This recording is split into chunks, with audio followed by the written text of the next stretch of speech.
It's Bullseye. I'm Jesse Thorn. My next guest is James Acaster. James is a stand-up comic from London. He's appeared on a bunch of TV shows over there, Mock the Week, Sounds Random, and more, shows that you would know if you lived in the UK.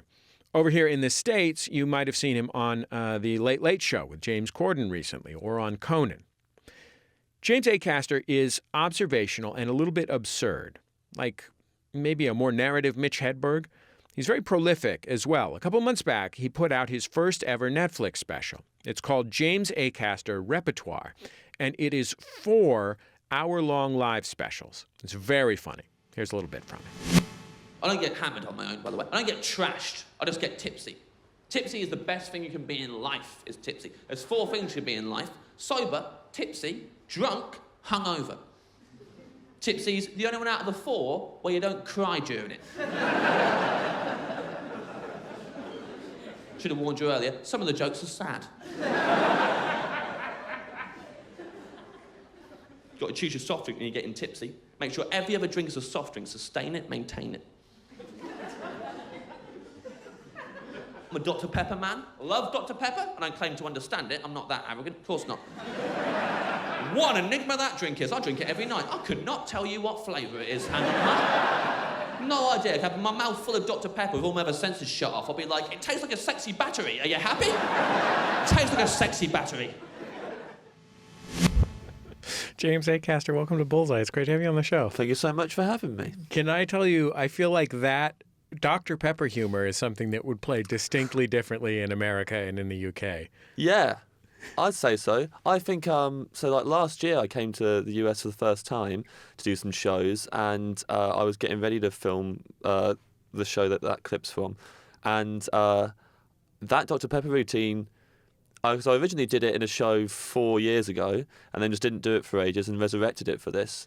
And it did better in the UK than it used to, because more people drink Dr. Pepper now. But it did a lot better over here, where a lot of people, it's been a part of the culture for a very long time, a rich part of the culture. I feel like maybe Americans going to see a British stand-up, they're just sitting there and they got 20 minutes of like hard work. You know, like they're sitting there, they're like, okay, I'm putting the pieces together. Yeah. I'm listening carefully. I got to understand a different accent. Occasionally they might say Lori. Yeah. And then they get to a Dr. Pepper thing. It's like, oh, I'm home free, baby. Yeah. Dr. Pepper humor? Yeah, sure. That's when the tweets start rolling in. And I get all the happy tweets. There's a thing later on in one of the shows where I talk about lollipop men and lollipop women back in the UK, and you don't have those here. You have crossing guards here. So like that's what they are. And I was like, does a lollipop mean? I was literally sitting there thinking, like, is a lollipop? Is that what a popsicle is called in the UK? Yeah. I'm like trying to put the pieces together. Yeah, exactly. It was very confusing for people here. I had to Google it and find out, it's a crossing guard. When you started doing comedy, were you trying to be, I mean, I don't know what the British equivalent is, but were you trying to be a classic Jay Leno, Jerry Seinfeld observational comedian and like keep it light, relate to everyone? I think I discovered the stories that worked the best were the ones that honed in on small little details, and it was me getting obsessed with something tiny and going over and over it. There's this one story, that was the first story I had that worked, and it was about me holding a grudge against the ticket man at Kettering train station in England, and how much I hated this man. I didn't realise that the reason the routine worked so well is because it was a long routine that was me just focused on this tiny little detail about this guy and really taking offence to it. And what I thought the routine worked because it was about a kind of flaw in my personality and showing me in a bad light that I was bearing all these grudges for no reason. And so I wrote loads of routines about what a scumbag I was, and none of them worked at all. It was like, just all the negative things about me and all the things I was ashamed of, and none of those worked. And then I kind of had to go right back to square one again and go, okay, it wasn't that, so what was it? And then eventually figure out that it was the minutiae stuff. I would have just thought that it was train stuff. Yeah. I could have very easily become the train comic and just been doing that, like mid-level train gags. I feel like in the UK, there's a lot of room there for train comedy, especially. Well, I mean, I think here we don't have a national rail service. Yes. And Amtrak doesn't have the right of way, so they have to wait for freight trains. So it's very difficult to. Yeah. And I feel like in the UK. Well, yeah, but that's the thing. You see, we've all got train stories, right? So especially when you're coming up. every comic has a routine about that involves the trains because that's our lives. And so I think early on I was like, I can't be a comic whose all of my routines are about trains, hotels, and gigs that I've done. Right. Because then it's all just about the lifestyle of a comic. Right. I mean, it's like it's the classic cliched American comedian material is airplane food. Sure. You know. Yeah, it's because they're always getting airplanes, you know. So, like, you kind of write about what you know, what's going on with you, unless you start lying in your specials and say you're an undercover cop. But what idiot would do that? What idiot would do that? When you started stand-up comedy, you had been in a couple of bands. Were you in those bands thinking that you were going to become a real-life full-time professional musician? I thought I was going to become one of the most influential musicians of all time. That's what I genuinely believed. You know, embarrassing to say that now, but at the time, I thought I didn't necessarily think that would happen, but I wanted that to happen. That's what the aim was to do this band, sound like nobody else has ever sounded, influence all who come after us, and that was kind of the aim. I was like, you know, late teens. I think at that age, if you're in a band, that's how you've got to feel about it. If you're 17 and in a band, and your main thing is how do we get a record deal and how are we going to get like to the top of the charts and sell loads of records, then you've that's too early to kind of like resign yourself to that sort of cynicism when it comes to creating stuff. And I think, or if you're just in a Beatles cover band, yeah, or something like that. Or weddings, and yeah. Yeah, well, there's a guy who, like, you know, I was in a band with one other guy. It was me and my friend Graham, and that was the whole band. And his plumber was in a covers band, and when we decided we were stopping the band. I was 22 at this point. By the way, I just want to be clear. I'm not laughing at the prospect of a plumber being in the band. I'm laughing at the prospect of your friend having a plumber. Sure. Like he's got like, oh, I got a guy. I got a guy. Yeah. Well, basically, very musical. His house needed so much plumbing. This guy was there all the time. Like, he was always there, and they would talk about music. And Graham was like, "Yeah, we're writing these songs," and this guy was like, "Yeah, well, I'm learning other people's songs," and he never really understood.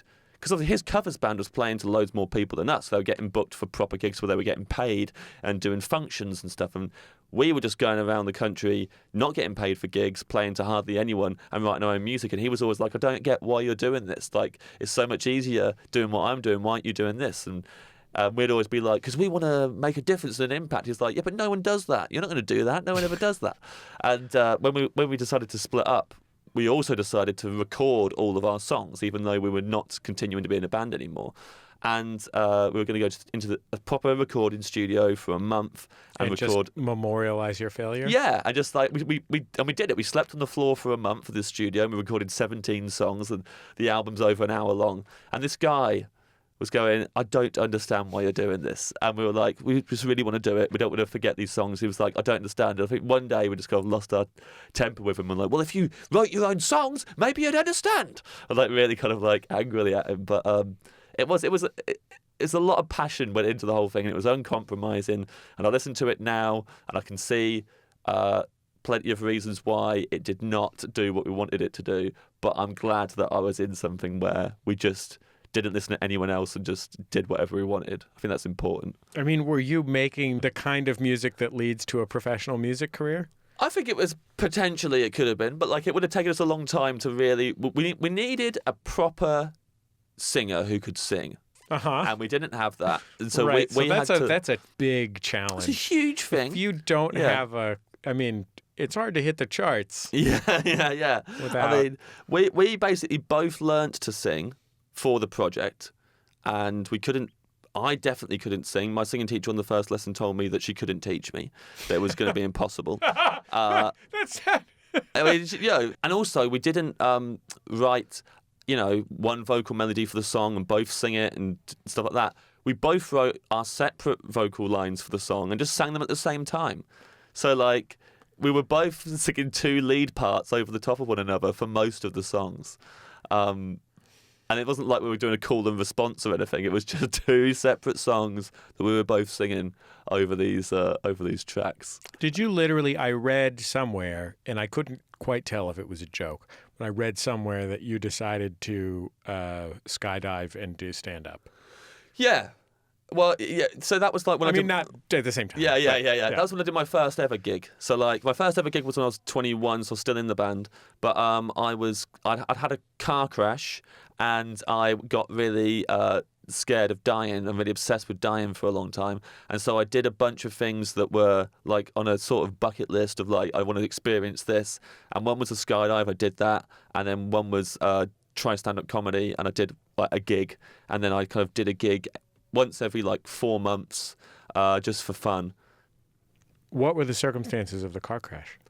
That one was I just passed my test, and then 8 days later, I was driving home late at night on some back roads, like some little twisty country roads, and went round a corner too fast in the dark. There was mud all over the road, which I was not aware of, and I just skidded, went off the road, and like just kind of pinballed against a hedge on the floor for a while, stopped, and then tried to drive home still.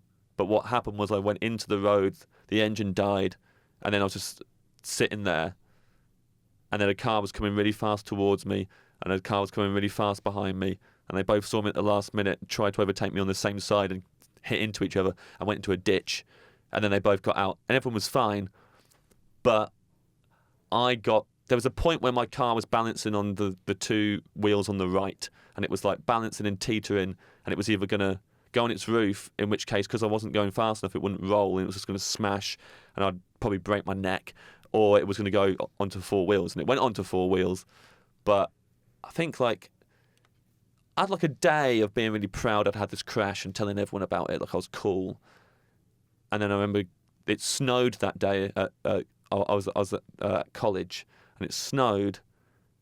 I remember going to my friend Graham's car, the same Graham that I was in a band with, and I slipped while walking down a hill and landed on my back really hard. I remember people laughing at me, and I thought, yeah, that's pretty funny. And then I went to the car with Graham, and he'd left his lights on all day, so the battery was dead. So we had to call the services to come out and start it again. And we were there for an hour laughing at like how unfortunate that was. And then he got me home, and my family had gone out for the evening, and it was just me on my own in this house, and it was really dark. I had a bit of a day of being a loser, and I remember looking into. I had my dinner on my own, and I was washing up my plate, and I saw my reflection, and remembered balancing in that on those right 2 wheels, and then thought, oh, I could have died, and then actually properly realising what that would have meant, and then for 6 months I was not okay. Like as soon as I thought about that, for 6 months I was just thinking all the time about that, about being dead, and it was really. But then it meant I did a few good things, and also. Not as scared of death anymore. What did your mom and dad think about your non-university going, band failing, I'm going to become a stand-up comedian lifestyle? Well, the stand-up comedian part was the bit they were relieved about, because it was there wasn't their idea, but they suggested it before I thought about doing it. So like they always just let us do what we wanted. And like my parents are like, my dad is a teacher, my mum has been a teacher as well at points in her career, and they're proper, they're proper smart, and they never kind of like made us feel like we had to do the same as them. And me, my brother, and my sister. So like, I think my dad. Because sixth form is 2 years, so you get 16 and then you stay on sixth form for 2 years. And I said I'm just going to leave. At the end of school, I was like, I'm just going to leave. I'm going to do music. And my dad was like, do 1 year of sixth form, and if you don't like it, you can quit. But if you feel like doing another year after that, you do that, and then you get your A levels at the end as a good qualification. And that was the deal that he made of me. And I did 1 year, and I thought, no, I don't like it, and I quit, and he was fine with it. And nowadays he says how he couldn't believe it. Like, he didn't let on. He was very cool about it all, but he was like, I can't believe he's actually done this, because like he thought I'd get to the end of 1 year and go, well, I may as well do another year, because I've done a year already. It wasn't hard. I'll do another one and get a qualification. And he was astounded that I actually went, there you go, did my part of the deal, not doing it anymore. And he didn't have anything to stand on, so he was like, okay, fine. And then when I was in the band, occasionally they'd vocalise a bit of concern. They'd be like, yeah, this music's a bit weird. I've been in more accessible bands before that. And so they were like, okay, this one's really tough and people aren't really going for it. And Were you living at home? I was living at home, and I lived at home until I was 24, 25. And they were like, yeah, I don't know what you... And because I'd started doing stand-up, I'd done like a gig every 4 months or whatever. And my friends and I think my sister had come to see one of them as well. And they just seen me have good gigs because I didn't care about stand-up. And so I'd often have good gigs before I started doing it properly. And then people were just telling my parents, he's really funny, he should be doing this. And so they were kind of suggesting to me, why don't you do stand-up instead? That's when you know you've really really tested your parents. If they're going, oh, what would be a more secure and safe path for you career-wise would be stand-up comedy. And yeah, I think they were quite relieved when I started doing it, which is it's not common. So in the United States, comics tend to kind of generate material on a rolling basis, sometimes even on stage. Yes. And, refine it to a really sharp point over a long period of time. Yeah. In the UK, comics, especially headlining comics, work almost in a reverse order, which is to say that there's a kind of comedy year that starts at the Edinburgh Fringe Festival with a show, and comics will take some time, months maybe, to write their hour, then perform it as a show. Often a more theatrical experience, more narrative, more thematically based than American stand-up. Your series of Netflix specials is basically 3 of those years' worth of material that you had performed at Edinburgh and toured the country. And then another special that is like a mix of old stuff and new themes. Mm-hmm. And that is like by far the most audacious set of stuff to go out as comedy specials that I am familiar with. Like, was there ever a point where you were just like, I'm just going to take the best 15 minutes from each of the last 4 years' hours? Or was there always the plan, I'm presenting a set, a group of things that go together? Yeah, it was always that plan. I think because I was on tour, I was watching a lot of YouTube before I went to bed. And one of the YouTube videos I discovered was I like film theories and fan theories about films. And I really got into the Pixar theory, which is the theory that all the Pixar films are telling one story, and they're being released at different times on the timeline, but that it's one story about an apocalypse, and that's where all the Pixar films take place. And I really love the Pixar theory. I really love people reading into it far too much. And, I know that the theory's not true, but what I like about it is people making it true themselves, and it's like a fun, extra creative thing for the fans to do. And it was that thing where then I was doing these shows one after the other every night, and I was noticing links between them anyway, because they're all about crime, and so I was able to do little callbacks to the shows. And I think there was the first show I'm talking about being an undercover cop and I've infiltrated a gang. And the second show, there's a small routine where I mentioned that I used to be in a gang. And because they were a year apart originally, I never put those two things together. But when you're doing them one night after the other, and I noticed the second night, whenever I said I used to be in a gang, it would get a laugh, and it never really used to. And I was like, why is that getting a laugh now? I was like, oh yeah, yesterday you were in a gang, so they think you're doing a callback. And so I started thinking about my own show in the Pixar theory terms and going, well, if they can do it with some films they've not even written, these fans, I can do it with my own show. And originally I was just going to have like a post-credits thing. I was going to do all 3 of the shows and have a post-credits thing where it said what happened to me after the... Because I figured out that one show was actually a prequel. And I wanted like a little, this is what happened to James after this. You need like, there's that guy who works for Marvel and he's in charge of the Marvel universe. There's a Star Wars person too. Yes. Like you're basically trying to create a James Acaster cinematic universe. Yeah, that's what it turned into. And because the people who were filming the specials with me are really into that kind of stuff, they're my friends, they're an independent production company. And when I told them about this, they're totally into fan. So they're like, okay, so there's this and this. And like my tour manager as well is really into that kind of thing. So I was just talking to these people about it all the time. And then I thought, I can't put it all... Like, if I put it all as a post-credits thing, it's actually going to go on for ages. It's going to be a really long load of writing explaining how the gap between one show and the other. And I thought, if I just do another show, that fills the gap. And I've got all this material that I've relearned anyway, that's the right length of time. And I'll just apply a narrative to it that fills the gap, and I'll do it like that. But I'd already figured out a way that I could film it for no extra cost. So I said, I've figured out a way that I can do 4 shows instead of 3, and it will cost us the same amount of money and take the same amount of time. And they were like, fine, if you want to do that, then you can do it. And so then I had 4. But yeah, it kind of like, that part of the plan developed literally the year that we filmed them, of me touring the shows. James Acaster, thank you so much for coming on Bullseye. It was really nice to get to know you. Thanks for having me, man.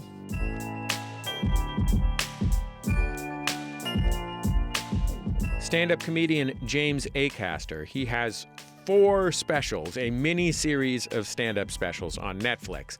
They're called James Acaster Repertoire.